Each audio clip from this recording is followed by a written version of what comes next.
श्रद्धेय अटल बिहारी वाजपेयी की जयंती पर लखनऊ में कार्यक्रम आयोजित हुआ है। एकल काव्य पाठ यह कार्यक्रम है। उत्तर प्रदेश के मुख्यमंत्री योगी आदित्यनाथ संबोधित करें, सीधे लिए चलते हैं। उनकी कविताओं में भी, क्योंकि वे कवि भी थे, एक लेखक भी थे, एक पत्रकार भी थे, एक राजनेता भी थे और एक दूरदृष्टा राजनेता के साथ साथ एक अभिभावक के रूप में भी उनका मार्गदर्शन पूरे देश ने लिया है और दुनिया भी उनका उसी रूप में सम्मान करती थी। उनकी कविताएं हर एक उस नागरिक को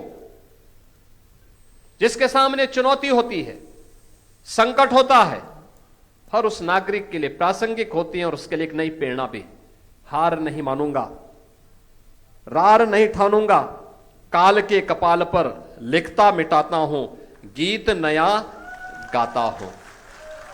अटल जी जैसा कवि हृदय और देश के लिए उतना ही दृढ़ हृदय, दृढ़ इच्छा शक्ति के साथ कार्य करने वाला राजनेता, दूरदर्शी राजनेता, भारत की ग्राम्य विकास का हो, भारत के नगरीय कनेक्टिविटी का हो, देश के अंदर पब्लिक ट्रांसपोर्ट सिस्टम को एक नए आयाम के साथ आगे बढ़ाने का कार्य हो, या गरीब कल्याणकारी योजनाओं के माध्यम से हर एक गरीब के सामने पंडित दीनदयाल उपाध्याय के सपने, अंत्योदय के लक्ष्य को प्राप्त करने का उनका संकल्प, यह निरंतर एक नई पहचान इस पूरी व्यवस्था को देता है। याद करिए, जब उन्होंने भारतीय जनता पार्टी की कमान संभाली, नया नया जनता पार्टी के अवसान के बाद भारतीय जनता पार्टी नए सिरे से आगे बढ़ी थी और उस समय की स्थिति कैसी थी? उस समय भी उन्होंने किस दृढ़ता के साथ काम लिया और उन्होंने उस समय कहा था, अंधेरा छटेगा, सूरज निकलेगा। उन्होंने देशवासियों से उस समय कहा था, उस समय उन्होंने कहा था, विरोधियों से कहा था, विपक्षी दलों से कहा था, उन्होंने कहा था, तुम भाजपा से लड़ो, भारत से मत लड़ो।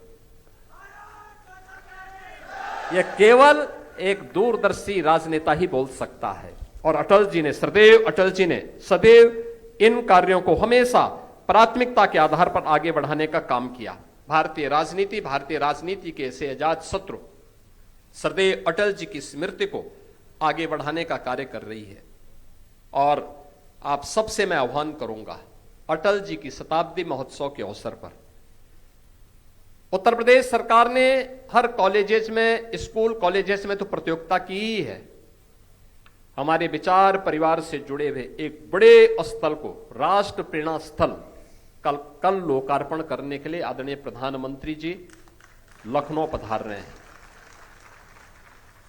यानी यह विचारधारा कहां से आगे बढ़ी है और कैसे भारत को नेतृत्व देते हुए एक नए भारत के रूप में आज हम सबको आगे बढ़ा रही है।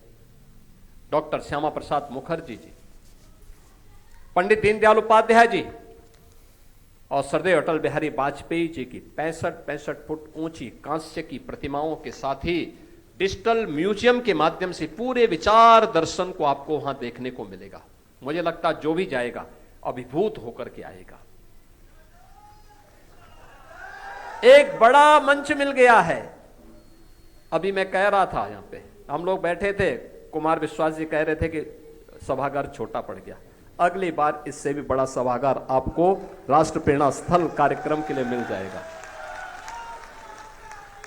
वहां का जो ओपन एयर थिएटर है उसमें 3000 लोग बैठ सकते हैं और जो मंच है ना, इस मंच से दुगना मंच है।